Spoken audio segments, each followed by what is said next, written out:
साथीहरू, आज म न्युरो टिप्न आएको छु। काली न्युरो यति भेटाएको छु, हेर्नुलाई अब कति भेटाउँछु मैले भनेर। यस्तोमा टिप्नुपर्छ, फेरि हिँड्नुपर्छ छटछटी खोजेर।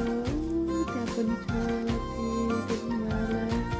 आज हामी सबै टिप्नु भएछ, अघि नै आउनु सक्यो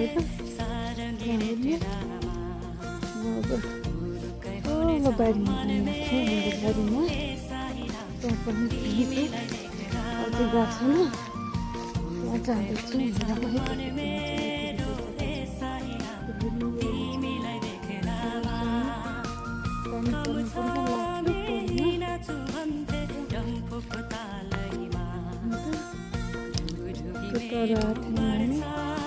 तर त्यही धेरै भएर चाहिँ